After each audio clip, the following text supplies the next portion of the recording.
Pakan merupakan komponen paling penting dalam usaha budidaya ikan, termasuk ikan lele. Sialnya, harga pakan lele tidak murah. Sebagian besar bahan bakunya diimpor. Hal ini banyak dikeluhkan para peternak ikan. Untuk menjawab kendala di atas, ada baiknya kita mengetahui bagaimana cara membuat pakan lele alternatif dan sebagai substitusi pelet buatan pabrik. Terdapat dua tipe pakan alternatif yang akan dipaparkan di sini, yakni pakan dari bahan-bahan utama dan pakan yang memanfaatkan bahan sisa-sisa. Pakan dari bahan utama dibuat dari bahan-bahan yang memiliki kandungan nutrisi sesuai dengan kebutuhan ikan lele. Sedangkan pakan tambahan didapatkan dari bahan-bahan organik sisa atau yang harganya murah dan ketersediaannya melimpah. Kandungan nutrisi pakan-pakan lele yang baik harus memenuhi rasio pemberian pakan dengan penambahan bobot tubuh kurang dari 1, Feed Conversion Ratio (FCR) lebih dari 1. Artinya, setiap pemberian pakan sebanyak 1 kg akan menambah bobot tubuh sebanyak 1 kg.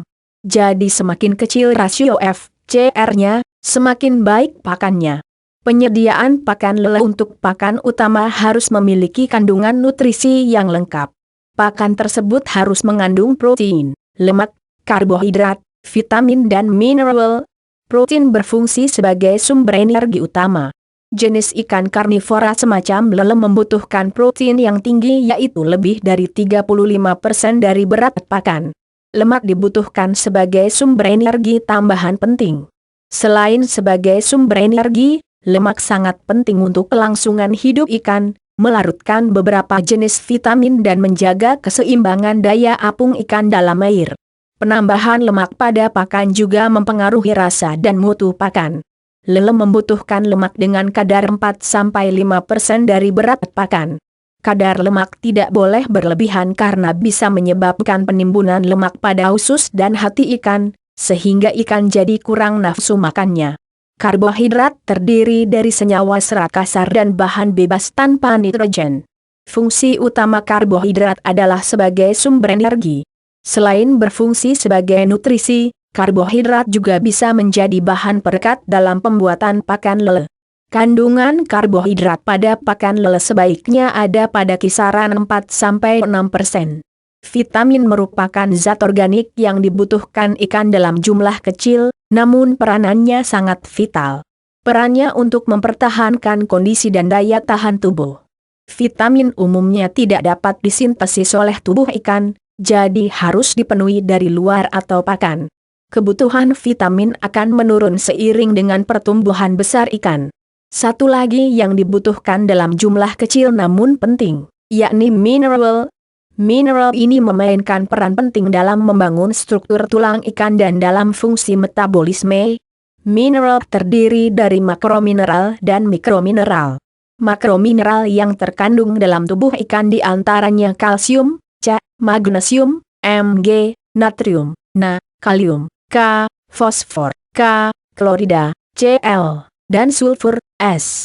Sedangkan mikromineral antara lain besi, V, Seng, Zn, mangan, Mn, tembaga, Cu, iodium, I, kobalt, C, nikel, Ni, fluor, F, krom, Cr, silikon, Si, dan selenium, Se. Membuat pakan lele alternatif. Pakan alternatif pengganti pelet bisa kita buat dari berbagai bahan. Kandungan utama pelet yang paling dominan adalah tepung ikan. Tepung ikan digunakan karena kandungan proteinnya yang tinggi dan gizi lainnya. Namun harga tepung ikan ini mahal, oleh karena itu kita bisa mencampurnya dengan bahan-bahan lain yang lebih murah tanpa mengurangi kandungan protein yang ada. Pakan lele alternatif yang kita buat harus disesuaikan dengan kebutuhan standar ikan lele untuk tumbuh dan berkembang dengan baik dan cepat. Lihat kembali tabel di atas. Untuk itu, ada banyak bahan alternatif yang bisa kita dapatkan, sebaiknya yang menjadi acuan adalah kandungan protein. Berikut tabel berbagai bahan beserta kandungannya dalam satuan persen. 2 bahan protein lemak tepung ikan 62, 99,8 tepung kedelai 36,6 14,30 bungkil kelapa 18, 46,15,73 tepung jagung 10, 40.53 dedak halus 15, 58.6.8 tepung tapioka 2, 62.6 misalnya, kita ingin membuat pakan lele dari campuran 50 kg tepung ikan, kandungan protein 62,9%, dengan 50 kg dedak halus, 58%, apakah campuran tersebut memenuhi kebutuhan protein ikan lele? Jumlah protein dalam tepung ikan sama dengan 62,9% x 50 kg sama dengan 31,45 kg. Jumlah protein dalam dedak halus sama dengan 15,58 x 50 kg sama dengan 7,79 kg. Jumlah total protein dari tepung ikan dan dedak halus sama dengan 39,24 kg. Artinya dari total berat bahan baku 100 kg didapat protein 39,24 kg atau 39,24% dari adonan tersebut adalah protein. Hal ini mencukupi untuk pakan lele di mana minimal tersedia kandungan protein kasar sebanyak 30%.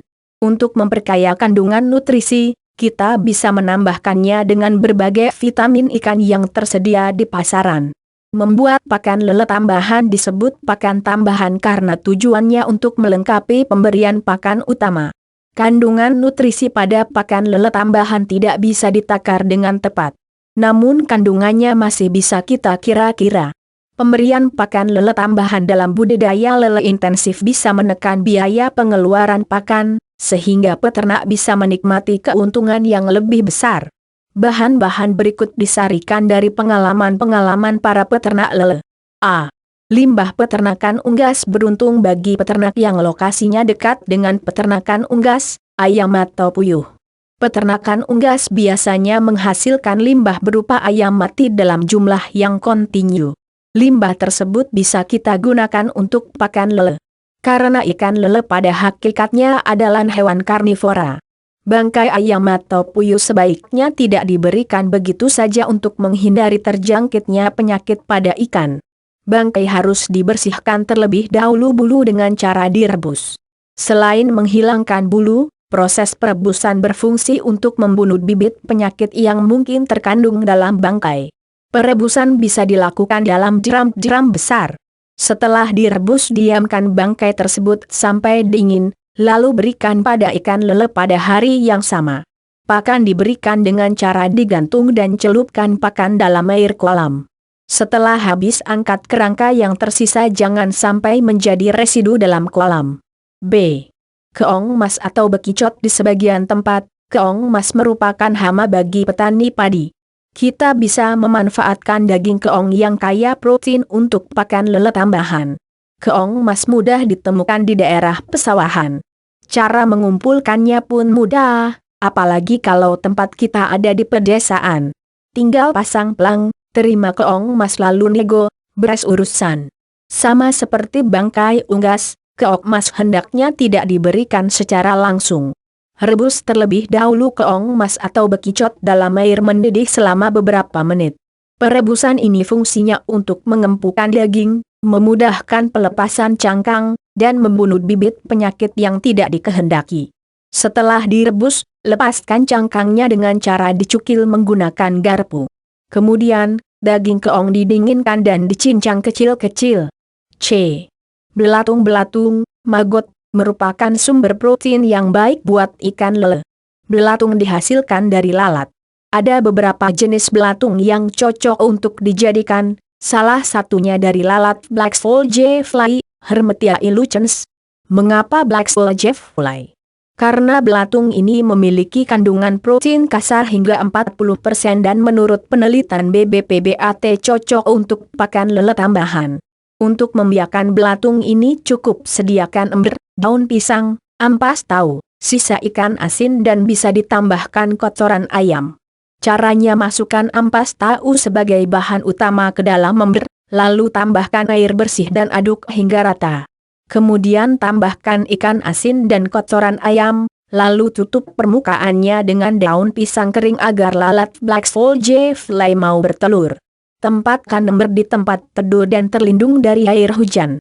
Setelah kira-kira 3 minggu atau bisa saja kurang dari itu, belatung sudah siap dipanen. Caranya campurkan air pada media kultur, lalu saring untuk memisahkan media kultur dari belatung. Belatung siap diberikan sebagai pakan lele. Untuk bahan baku media kultur sebanyak 100 kg kira-kira akan dihasilkan belatung 60 kg. Perhatikan, jangan menyimpan belatung segar terlalu lama karena bisa berubah menjadi lalat. D.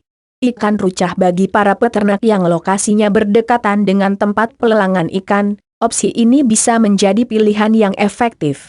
Ikan rucah atau ikan sisa tangkapan yang kecil-kecil yang tidak dikonsumsi manusia biasanya dijual dengan harga murah. Ikan ini bisa kita manfaatkan untuk pakan lele tambahan. Ikan rucah biasanya tidak banyak mengandung tulang atau duri. Bagi ikan rucah seperti ini tidak memerlukan pengolahan terlebih dahulu. Bisa langsung dicincang dan diberikan pada lele. Namun bagi ikan yang banyak mengandung tulang atau duri, sebaiknya direbus dahulu.